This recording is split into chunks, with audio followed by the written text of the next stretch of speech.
Auzubillahiminash-shaytanir-rajim. Bismillahir-Rahmanir-Rahim. I welcome to all of you candidates on the official platform of Pak Army Officer. So candidates, it's my aim to guide all of you regarding the joining of the armed forces of the Pakistan. Now, as you know that the vacancies Pakistan Air Force has been announced and the candidates who want to apply, they need to see the eligibility criteria of the prospective post.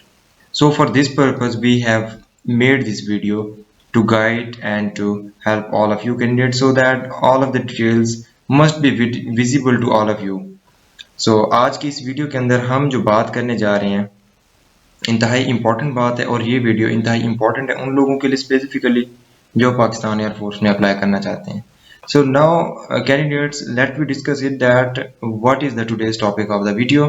So आज का topic हमारे पास है how to join Pakistan air force. ठीक हो गया.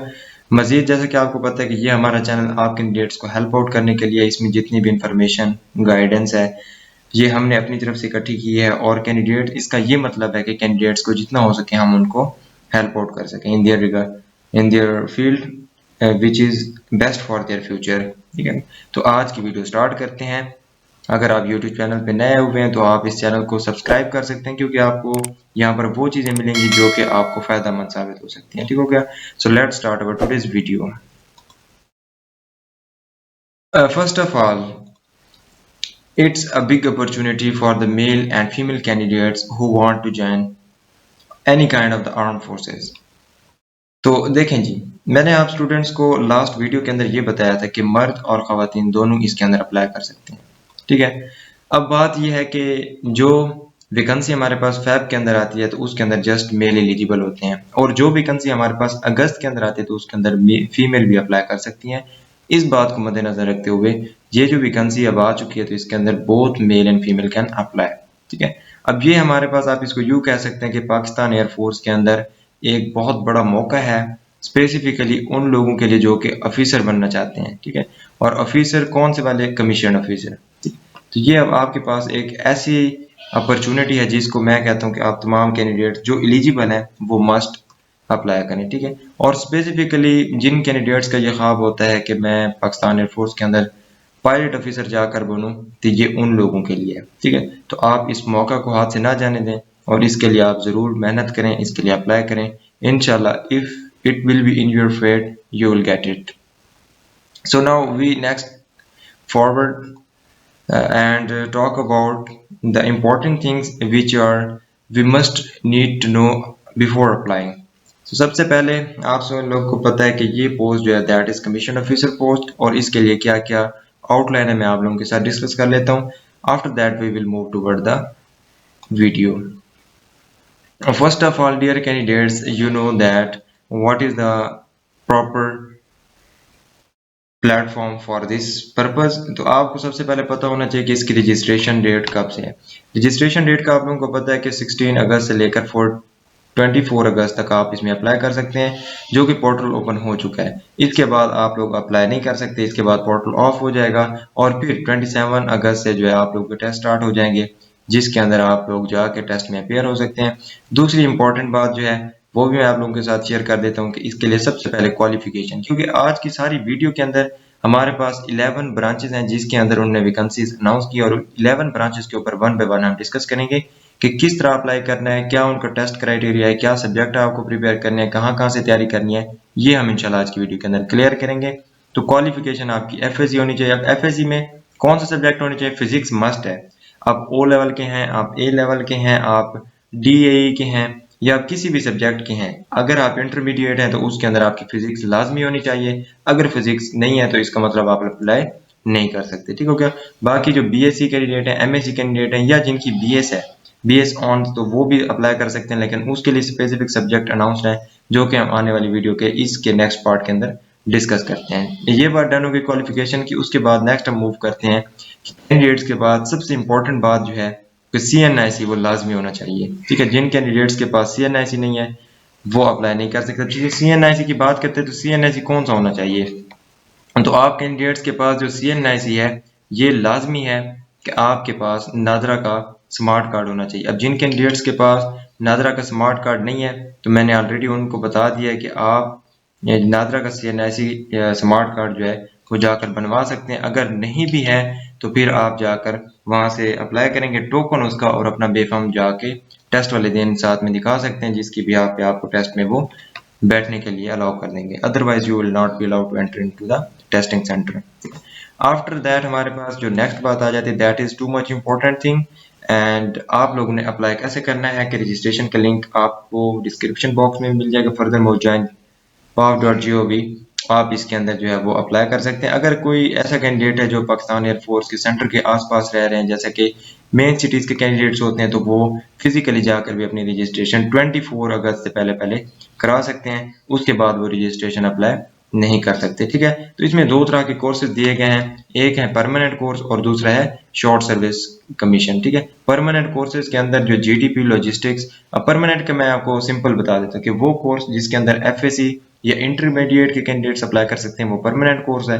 जिसके अंदर BSc या ग्रेजुएशन कैंडिडेट्स अप्लाई कर सकते हैं उसको कहते हैं शॉर्ट सर्विस कमीशन।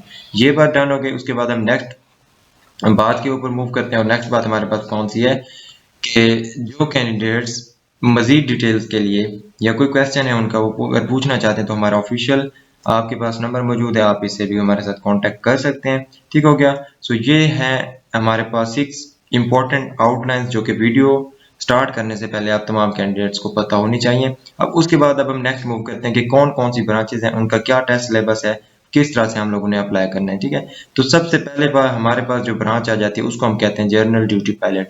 अब ये वो ब्रांच है जिसके अंदर कैंडिडेट्स जो है वो पायलट बनने का अपना ख्वाब पूरा करते हैं और उसको कहते हैं जनरल ड्यूटी पायलट्स। अब इसके अंदर कौन कौन अप्लाई कर सकता है, सबसे पहले एज का फैक्टर हम देखते हैं कि एज कितनी होनी चाहिए। एज कैंडिडेट्स की जो है वो 16 से 22 साल होनी चाहिए। ठीक है, जिन कैंडिडेट्स की एज 16 to 22 ईयर्स नहीं है वो अप्लाई नहीं कर सकते। एक और मजे की बात आप लोगों को बताता हूँ कि इसमें 1 साल एज रिलैक्सेशन दी गई है।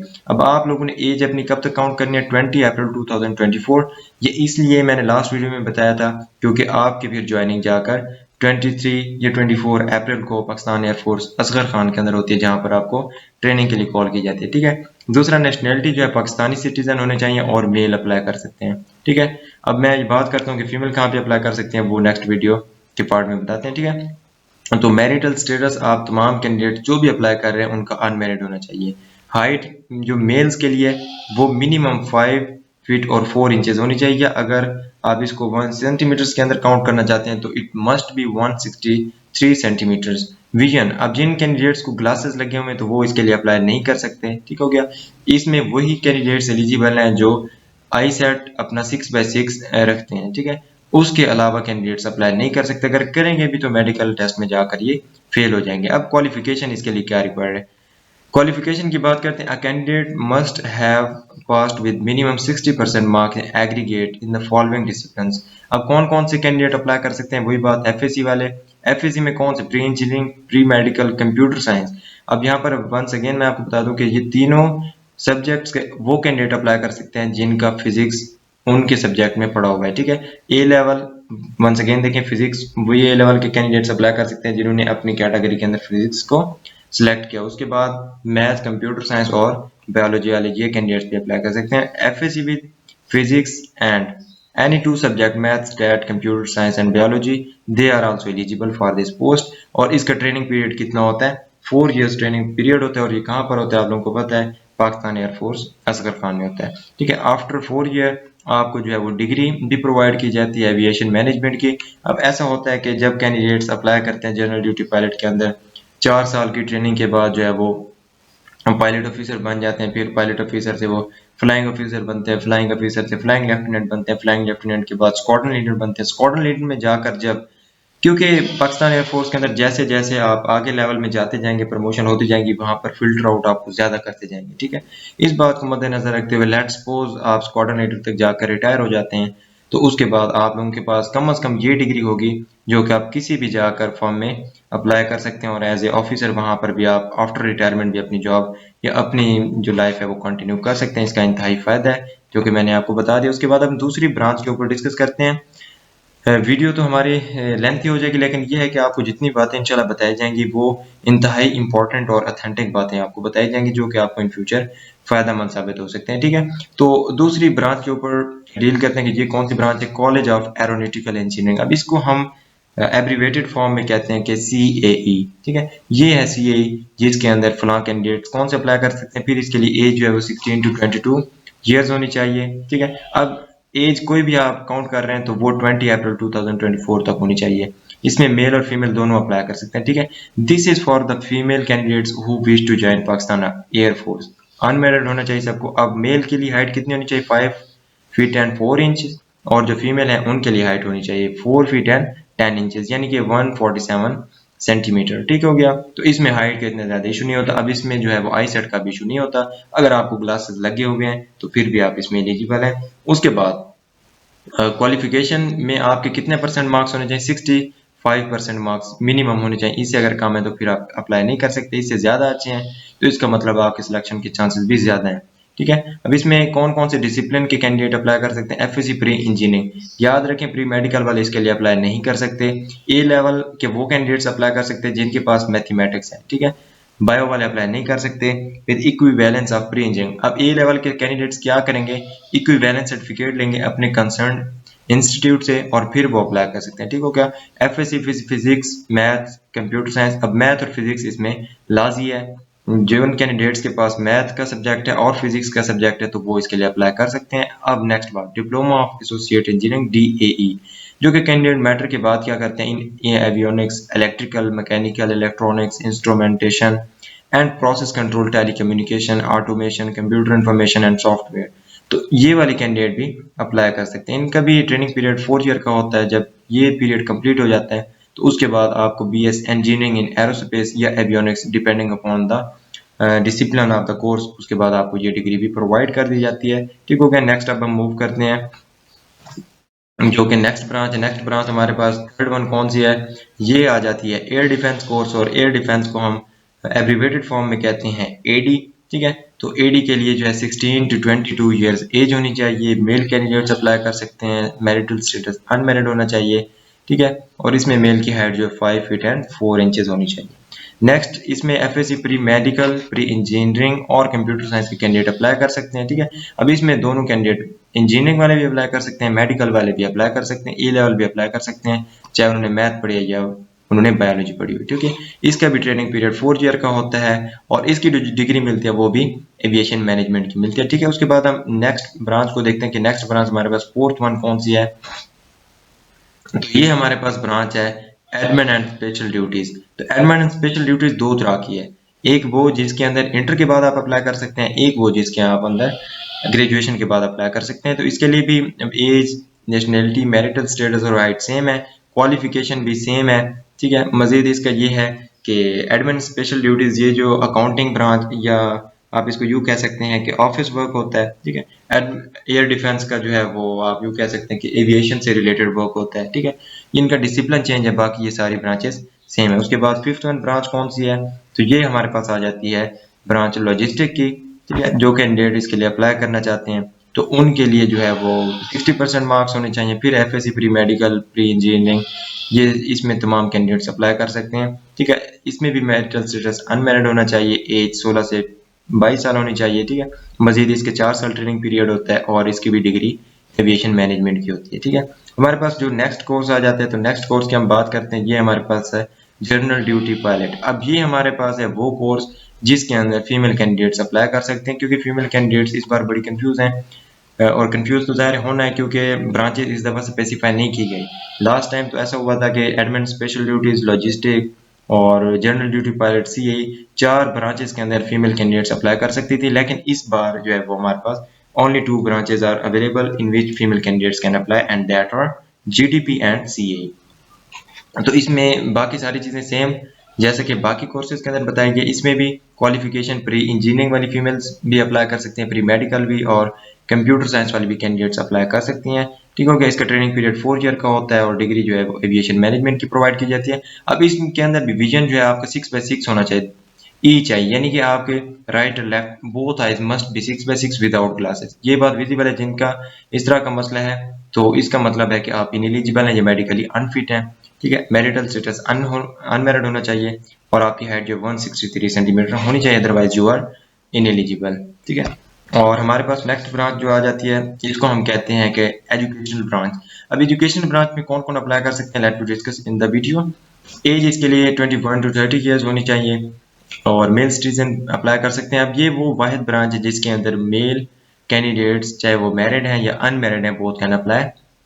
अब देखें जो बाकी ब्रांचेस हैं जो शॉर्ट सर्विस कमीशन के नहीं है तो उनका जो रैंक होता है तो वो प्रोवाइड किया जाता है पायलट ऑफिसर का, लेकिन ये जो ब्रांच है इसके अंदर फ्लाइंग ऑफिसर एक प्रमोशनल रैंक होता है। ठीक है, ये नेक्स्ट रैंक किया जाता है तो वो वाला प्रोवाइड किया जाएगा। क्वालिफिकेशन अब इसके लिए एजुकेशनल ब्रांच में कौन कौन से सब्जेक्ट की क्वालिफिकेशन, मैथमेटिक्स कौन सा होना चाहिए, BS 4 ईयर होना चाहिए या MS मैथ। अब MS मैथ वालों को प्रेफर किया जाता है एज कम्पेयर टू BS क्योंकि उनकी जो qualification its higher as compared to BS level. और उसके बाद आर्टिफिशियल इंटेलिजेंस, जिन कैंडिडेट्स की आर्टिफिशियल इंटेलिजेंस है वो भी इसमें अप्लाई कर सकते हैं। International relationship, those candidates who having the degree of IR they are also eligible। फिर once again MS की डिग्री चाहे किसी भी डिसिप्लिन के अंदर है उनको प्रेफर किया जाएगा। इंग्लिश, BS इंग्लिश वाले जो मेल कैंडिडेट्स हैं ये भी इसके अंदर अप्लाई कर सकते हैं और ब्रांच उनकी होगी एजुकेशनल। ठीक हो गया।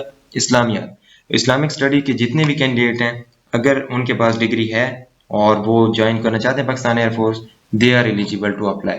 ठीक हो गया। नेक्स्ट बात, each qualification must be minimum of second division और 2.5 CGPA। अब जैसे कि कैंडिडेट्स यूनिवर्सिटी से अपनी डिग्री कंप्लीट करते हैं तो उनकी CGPA जो 2.5 मिनिमम होनी चाहिए। ठीक है, और मैक्सिमम जितनी ज़्यादा हो वही आपको फ़ायदा है। और इनका ट्रेनिंग पीरियड जो है 24 वीक्स का होता है। ठीक है, और ये भी ट्रेनिंग पीरियड जो है पाकिस्तान अस्कर खान रिसालपुर में ही होता है। एजुकेशनल ब्रांच के बाद अब हम 8th वन ब्रांच को डिस्कस करते हैं और ये कौन सी ब्रांच है, इसको हम कहते हैं admin special duties short service commission के अंदर। ठीक है, तो इसमें जो है वो आप कौन कौन से डिसिप्लिन के थ्रू ज्वाइन कर सकते हैं। अभी इसके अंदर 18 से 30 साल एज है रिक्वायर्ड, जो इसके अंदर रहते हुए कैंडिडेट्स अप्लाई कर सकते हैं। इसका भी रैंक फ्लाइंग ऑफिसर का है। इस पे भी मैरिड और अनमेरिड बोथ कैन अप्लाई। और क्वालिफिकेशन क्या होनी चाहिए, क्वालिफिकेशन जो है वो BS साइंस सब्जेक्ट के साथ होना चाहिए, BA 4 ईयर। इसमें चाहे फिजिक्स केमिस्ट्री बायो कोई भी कोर्स है तो वो अप्लाई कर सकते हैं। मजीद BS civil engineering, BS civil, bachelor of engineering in civil और मजीद जो है ये जो सब्जेक्ट बताए गए इनमें इन सब्जेक्ट की डिग्रीज रखने वाले कैंडिडेट्स अप्लाई कर सकते हैं। और सेकंड डिवीजन लाजमी होनी चाहिए, अदरवाइज जो है कैंडिडेट इसमें अंदर अप्लाई नहीं कर सकते। और each qualification must have FSC background. तो ये जाहिर है कि जो कैंडिडेट्स इंजीनियरिंग की तरफ जाता है या साइंस सब्जेक्ट की तरफ जाता है तो उनका बैकग्राउंड FSC ही होता है और इनका भी ट्रेनिंग पीरियड जो है वो 24 वीक्स का होता है। नेक्स्ट हमारे पास जो 9th ब्रांच है दैट इज ये हमारे पास कौन सी ब्रांच है, लॉजिस्टिक्स ब्रांच। लॉजिस्टिक्स ब्रांच हमारे पास शॉर्ट सर्विस कमीशन के अंदर आती है और इसमें भी 18 से 30 साल वाले मेल कैंडिडेट्स जो मैरिड या अनमैरिड हैं अप्लाई कर सकते हैं। अब इसमें क्वालिफिकेशन कौन कौन सी होनी चाहिए, master in logistics, supply chain management. अब इसमें जो है MBA और BBA वाले दोनों अप्लाई कर सकते हैं। ठीक हो गया। मार्केटिंग, फाइनेंस, ये MBA की और BBA की फर्दर आगे ब्रांचेस हैं। अगर कोई इनमें जो है वो आगे स्पेशलाइज्ड है तो वो अप्लाई कर सकते हैं। BSCS है, BSIT है, BSCS है, BSE है, MSc है, MSIT है, physics chemistry math economics state computer science, इनमें किसी भी तरह की डिग्री है तो आप अप्लाई कर सकते हैं। और वंस अगेन इसके अंदर 16 year of qualification minimum requirement है और सेकंड डिवीजन जो है वो लाजमी है, अदरवाइज उससे कम अगर ग्रेडिंग है तो आप अप्लाई नहीं कर सकते। और इसकी भी ट्रेनिंग पीरियड जो है वो 24 वीक्स होता है। ठीक है, उसके बाद हमारे पास नेक्स्ट ब्रांच आ जाती है। इस नेक्स्ट ब्रांच को हम क्या कहते हैं, तो ये हमारे पास जो वीडियो में दी गई है the next branch is accounting branch. और अकाउंटिंग ब्रांच में वो कैंडिडेट्स अप्लाई कर सकते हैं जिनका सब्जेक्ट जो स्पेसिफिकली BCom है, BBA है, BS कॉमर्स है या अकाउंटिंग है, फाइनेंस है या इससे रिलेटेड किसी भी कोई भी ऐसी डिग्री है जो 16 ईयर ऑफ एजुकेशन है अकाउंटिंग में है, फाइनेंस में या कॉमर्स में, तो वो अप्लाई कर सकते हैं। और इसके लिए भी मिनिमम क्राइटेरिया जो 2.5 CGPA होना चाहिए और जो है वो आपका ट्रेनिंग पीरियड 24 वीक्स का होगा। ठीक है, दैट्स इट। उसके बाद अब हम लास्ट ब्रांच के ऊपर बात करने जा रहे हैं, दैट इज MET। और MET ये फर्स्ट टाइम इंट्रोड्यूस हुई है जिसके अंदर जो है वो कैंडिडेट्स अप्लाई कर सकते हैं। कौन से कैंडिडेट अप्लाई कर सकते हैं, अब ये भी हमारे पास वो कैंडिडेट अप्लाई कर सकते हैं जिनकी BSc है। It's for the first time जिसके अंदर BSc के कैंडिडेट्स भी अप्लाई कर सकते हैं और इसके अंदर थर्ड चांस भी आप अवेल कर सकते हैं। कौन से कैंडिडेट, वो कैंडिडेट जो ट्वाइस नॉट रिकमेंडेड है लॉन्ग कोर्स के अंदर, GDP के अंदर नेवी के अंदर अगर वो ट्वाइस नॉट रिकमेंडेड है तो इस चांस के थ्रू वो अपना थर्ड चांस अवेल कर सकते हैं। और सब्जेक्ट जो है साइंस सब्जेक्ट होने चाहे physics, chemistry, math, bio, computer, तो ये सब्जेक्ट्स होने चाहिए। मजीद एमएससी या एमएस इन मेट्रोलॉजी वालों को प्रेफरेंस दी जाएगी क्योंकि this subject related to this one branch, environmental science, physics, math, geography, तो ये वो सब्जेक्ट हैं जिसको प्रेफर किया जाएगा और जिसके कैंडिडेट्स इसके अंदर अप्लाई कर सकते हैं। अब मेरे ख्याल में हमारी 11 की 11 ब्रांचेस कंप्लीट हो गई हैं। नेक्स्ट जो अहम और इम्पॉर्टेंट बात है, और इस इम्पॉर्टेंट बात को हम क्या कहते हैं कि हमारे पास सिलेक्शन प्रोसीजर क्या है। सिलेक्शन प्रोसीजर हमारे पास ऑनलाइन रजिस्ट्रेशन होगी। रजिस्ट्रेशन आप उम्मीद है आप तमाम कैंडिडेट्स ने डन कर ली होगी। उसके बाद आपका इंटेलिजेंस टेस्ट होगा। आप इंटेलिजेंस टेस्ट जो है वो ई टेस्टिंग के थ्रू, ई टेस्टिंग को आप यूँ कह सकते हैं कि इलेक्ट्रॉनिक टेस्टिंग कंप्यूटर बेस्ड होता है, ठीक है। अब ये कहाँ पर होगा, ये आपका किसी भी एयरफोर्स के सिलेक्शन सेंटर के अंदर होगा। एयरफोर्स के सिलेक्शन सेंटर जो है वो लाहौर के अंदर है, कराची के अंदर, मुल्तान के अंदर, हर मेन सिटी के अंदर पाकिस्तान एयरफोर्स का selection and information centre available है। तो अब इसमें थोड़ा सा बात कर लेते हैं कि हमारे पास टेस्ट किस तरह का है। GDP, air defence, logistics and admin special duties, इनके लिए कौन कौन से टेस्ट होंगे? इंग्लिश और फिजिक्स का टेस्ट होगा, ठीक है। पहले आपका इंटेलिजेंस टेस्ट होगा, चाहे आप जीडीपी में चाहे किसी भी फील्ड में कर रहे हैं, इंटेलिजेंस टेस्ट तो सबका होगा। लेकिन जो जीडीपी और अच्छा, इसको मैं स्पेसिफाई इस तरह से करता हूँ कि जो इंटरमीडिएट के बाद अप्लाई कर रहे हैं तो उनका जो है इंग्लिश और फिजिक्स का टेस्ट होगा इंटेलिजेंस के बाद। और जो एरोनॉटिकल इंजीनियरिंग के लिए अप्लाई कर रहे हैं, ठीक है, इंग्लिश, फिजिक्स और मैथ, इन 3 सब्जेक्ट का टेस्ट होगा इंटेलिजेंस के बाद।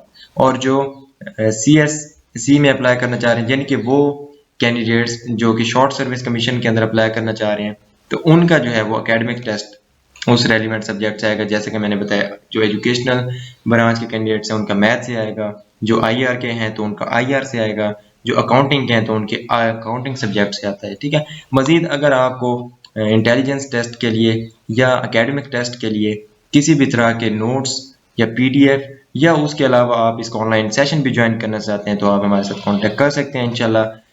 मेरा क्योंकि इस चीज़ में अल्हम्दुलिल्लाह काफ़ी एक्सपीरियंस है और काफ़ी कैंडिडेट जो हैं इसमें के अंदर अपना टेस्ट क्वालिफाई कर चुके हैं, तो आप लोग भी अगर हमारी हेल्प लेना चाहते हैं, you can also, I will welcome to all of you candidate. उसके बाद आपका जैसे ये टेस्ट होगा, अगर पास हो गए फॉर इनिशियल मेडिकल होगा, ठीक है, और उसके बाद फौरन से इंटरव्यू होगा, ठीक है। तो ये एक ही दिन का प्रोसेस है। इसके अंदर क्योंकि कैंडिडेट्स एयरफोर्स के अंदर जो है वो फिजिकल टेस्ट होता नहीं है, सो डायरेक्टली आपका मेडिकल और इंटरव्यू होता है। इंटरव्यू भी एक शॉर्ट सा होता है, इसके ऊपर भी मैं प्रॉपर वीडियो बनाऊंगा, मेडिकल के ऊपर भी इंशाल्लाह वीडियो बनाऊंगा। और मजीद जो शॉर्ट लिस्ट होंगे, अब इन 3 चीज़ों के बिहाफ पर, इंटरव्यू और आपका जो एकेडमिक टेस्ट है और इंटेलिजेंस, इसके बिहाफ पर आपका मेरिट बनेगा। और मेरिट में जो टॉप ऑफ द लिस्ट होंगे उनको ISSB के लिए शॉर्ट लिस्ट किया जाएगा। यहाँ पर देखें, only short list candidates will be detailed for ISSB के लिए उन्हीं को बुलाया जाएगा जो कि अपने इनिशियल में अच्छे मार्क्स जो है वो क्वालिफाई कर चुके हैं। फिर उसके बाद कोहाट, गुजरांवाला, मलीर या क्वेटा के किसी भी सेंटर के अंदर आपका जो है वो ISSB होगा। ISSB के बाद फाइनल मेडिकल एग्जामिनेशन होगा, किसी भी आप CMH के अंदर करा सकते हैं। लाहौर तो वैसे मेंशन उन्होंने कर दिया है। मजीद फ्लाइंग एप्टीट्यूड होगा, ये उनके लिए होगा जो GDP की, चाहे वो मेल है या फीमेल है, तो इसका टेस्ट जो है वो कंडक्ट किया जाएगा। उसके बाद इंटरव्यू होगा एयर हेडक्वार्टर बोर्ड की तरफ से, और ये उनका होगा जो कि 132 CSC कोर्स के अंदर अप्लाई कर रहे हैं। और मजीद जो है वो मेरिट आपके एयर हेडक्वार्टर के अंदर बनेगा। अगर वो मेरिट के अंदर आप क्वालिफाई करते हैं तो आपको ज्वाइनिंग इंस्ट्रक्शंस भेज दी जाएंगी।